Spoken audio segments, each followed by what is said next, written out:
Without any warning, I received the devastating news of my mother-in-law's passing. Naturally, I felt compelled to attend the funeral, but my husband's reaction stunned me. "Don't you dare come, you've got it," he yelled, his words laced with venom. Confusion clouded my mind. "What are you talking about? She's passed away. What kind of daughter-in-law wouldn't go to the funeral?" I retorted, trying to comprehend his hostility. "My mom hated you. Don't even think about showing up. You'll be a nuisance," he spat, his tone cutting through the air like a blade. Though my relationship with my mother-in-law had never been close, the notion of not attending her funeral felt beyond disrespectful. Ignoring my husband's harsh words, I made my way to the funeral hall, despite its distance. As I arrived, I witnessed my husband leading the mourning rites. Confusion gripped me. "Wait, what's going on here? Whose funeral is this?" I demanded, my heart pounding with unease. What followed shattered my reality, revealing a truth too shocking to fathom. "My name is Sophia. I'm 30 years old, married to William for 3 years. But our once great relationship now teeters on the brink of collapse. The root of our troubles lies in my husband's unilateral decision-making. When we married, he insisted I become a housewife, abandoning my job. Initially, this arrangement seemed fine, but cracks soon emerged. In our second year of marriage, my living expenses were drastically slashed from $11,000 to a mere $500 per month. "William, $500 is impossible. I cover rent, you handle utilities and groceries," I reasoned, struggling to make ends meet. But he remained obstinate, leaving me no choice but to stretch every penny. However, with William's hearty appetite, even basics became luxuries. Watching my savings dwindle, panic set in. What would happen when my account hit zero? With no sign of an increased budget, I knew I had to take action. Despite the challenges, I resolved to return to work, even if only part-time. I should be able to generate an extra income of between $800 to $900 a month. That additional money would undoubtedly alleviate some of our financial strain. That evening, I broached the topic with my husband, hoping for his support. His reaction was immediate and harsh. "Work? You can't be serious." "No way," he scoffed, recoiling at the suggestion. "Why not? This would give us some breathing room. If life is tough, it's because you're bad at budgeting. It's your fault," I countered, frustration creeping into my voice. "I've done all I can, but life is still hard. That's why I've been considering other options," I continued, my resolve hardening. "Playing the victim, huh? You can't live because of me? How dare you even say that?" he retorted dismissively, his words stoking the flames of my anger. Before I knew it, I was unleashing my pent-up emotions, my voice rising louder than I had ever intended. "Enough is enough. You're the one who wanted me to be a housewife. Since when does yelling solve anything?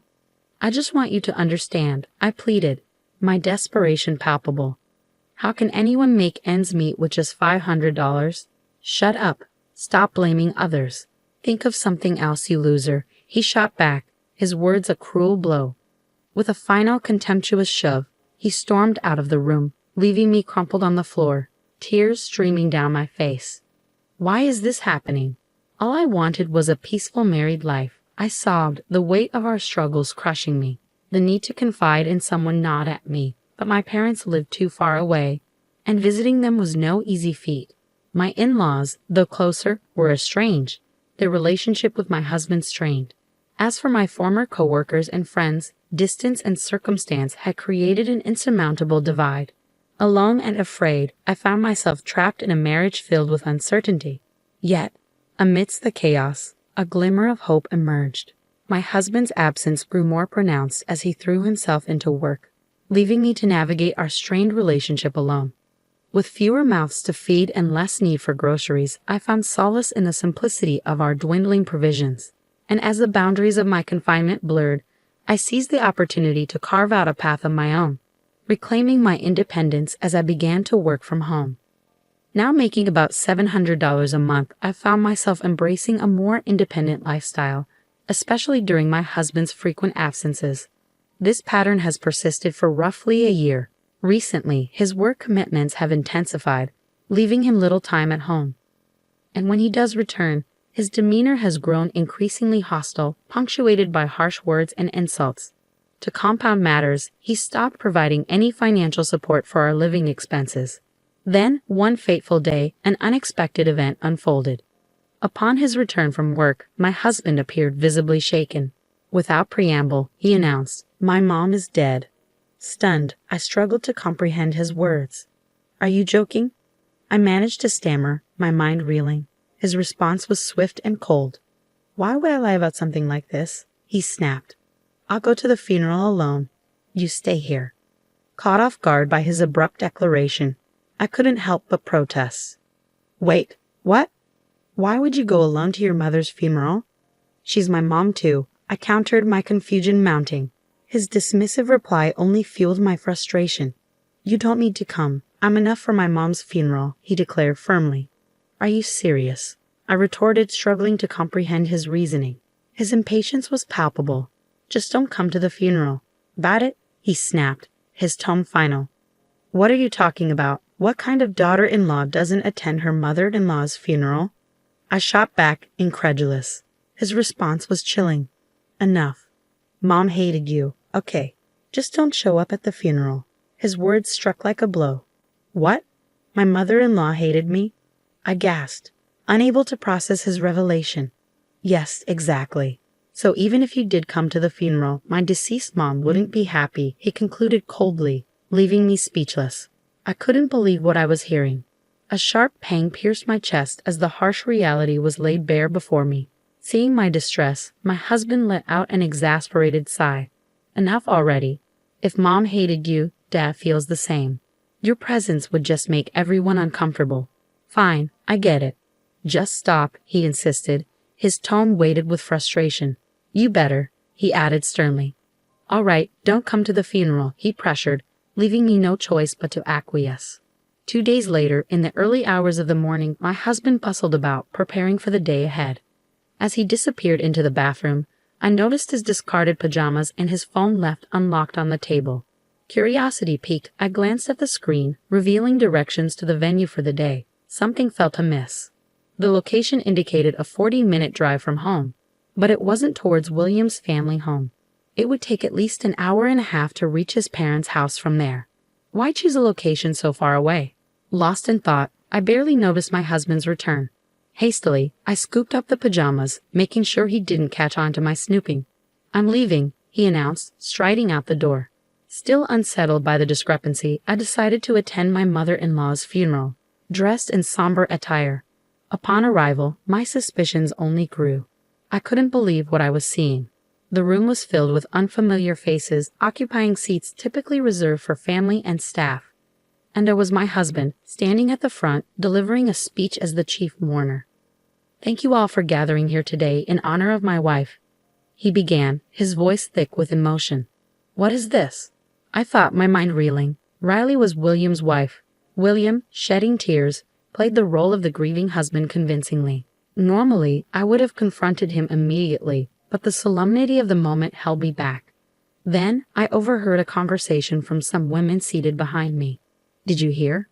The chief mourner is divorced." "Really?" He seemed so steady. "Yeah, his previous wife was a handful, you know. Apparently, she left him with a huge debt. A debt that's troublesome. Finally, she left. The divorce papers and all. He met his current wife soon after, even knowing she was sick and wouldn't live long. They got married because they were in love. So it's a love story, huh?" The truth hit me like a tidal wave. I had never left. Anger surged within me as I realized the narrative had been twisted. I had to confirm it once more. Upon checking, I discovered that our divorce had indeed been finalized about 6 months ago. My husband must have met his now ailing wife soon after and hastily married her. The reason for his frequent absences became painfully clear. He was living a new life with her. Connecting the dots, my anger reached its boiling point. He had erased me from the family register and married another woman behind my back. Enough with the insults already. "Will," I seethed silently. "This is it. I've had enough." With revenge burning in my heart, I hailed a taxi and made my way straight to my mother-in-law's place. I directed the driver to the place I suspected she'd be, navigating from memory as best as I could. Miraculously, we arrived without incident. Pressing the doorbell, I greeted my lively mother-in-law with a cheerful hello. Her eyes widened in surprise as she laid eyes on me. "Oh, my Sophia, is that you? It's been such a long time," she exclaimed warmly. "Mother-in-law, you look well." "You look good too," I replied with a small smile. "Sophia, what brings you here?" she inquired, curiosity evident in her voice. "I came unannounced, but there's something urgent I need to talk to you about," I confessed, my tone serious. "Something you have to tell me." And so I poured out my heart to my mother-in-law, recounting every detail of the mistreatment I endured from her son. I shared how I struggled to make ends meet, how he had already divorced me without my knowledge, and how his actions left me broken. Tears welled up as I spoke, and soon I found myself sobbing uncontrollably. My mother-in-law gently rubbed my back, offering solace in her touch. "Sophia, I'm so sorry you've had to go through all this. My idiot son, please forgive me," she pleaded, her voice laced with remorse. "It's okay. I should apologize for showing up and burdening you with this," I replied, attempting to regain composure. "Why didn't you come to me sooner?" she asked, genuine concern evident in her eyes. "William told me you didn't like me." Suddenly, realization dawned on me. My mother-in-law and I had been deliberately kept apart. My husband likely feared our bond, especially if it threatened his schemes. Unbeknownst to me, he had manipulated his family into believing I was sick and incapable of working, painting a false narrative to solicit financial assistance. But now, armed with the truth, I knew it was time to confront him. I had nothing to fear as I confided in my mother-in-law about my plan for revenge. Despite the funeral having ended, a few lingering attendees remained. Seizing the opportunity, I approached one of them under the guise of an acquaintance. "Excuse me, do you know where the deceased's family lives? I couldn't make it to the funeral and I want to bring some flowers later," I explained. With a little deception, I obtained the address of my husband's mistress's family home. The following day, armed with funeral flowers, I made my way to their doorstep. A grief-stricken woman, likely the mistress's mother, answered the door. Introducing myself as a friend, I was invited inside. As I was led to the room with the family altar, I spotted my husband among the mourners. "Sophia, what are you doing here?" he exclaimed, his shock evident. Before he could react, I disclosed the truth. "I'm sorry for lying. I am this man's ex-wife," I declared, facing his stunned expression. "Ex-wife? Why would you be here?" he sputtered, clearly taken aback. "Your daughter and I were both deceived by this man. I found out just yesterday at Riley's funeral that I was divorced," I continued, my voice trembling with anger. As Riley's father demanded an explanation, the atmosphere shifted drastically. William's face paled under the weight of his wrongdoing. Emboldened by their support, I confronted him further, demanding accountability. Just then, the doorbell rang, and Riley's mother returned with my mother-in-law in tow. As my mother-in-law berated him, William's facade crumbled. It turned out that he had not only lied about needing money for Riley, but had also gambled away the borrowed funds. In the end, he was expelled from Riley's home and faced legal consequences. Ignoring his tearful pleas, justice was served. As I turned my back with my mother-in-law and began to walk away, a desperate voice called out from behind me. "Kindly wait," he pleaded. Slowly, I turned around to face him. "What, Sophia? I'm really sorry. Can we start over?" he implored, his tone filled with desperation.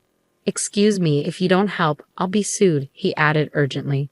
"Don't worry. I plan on suing you too," I responded firmly, my resolve unwavering. "What?" he exclaimed, taken aback by my declaration. "Yes, I've already made up my mind. After all the unjust treatment and being served with fake divorce papers, I'll sue you through a lawyer." "Please forgive me," he pleaded, his voice tinged with remorse.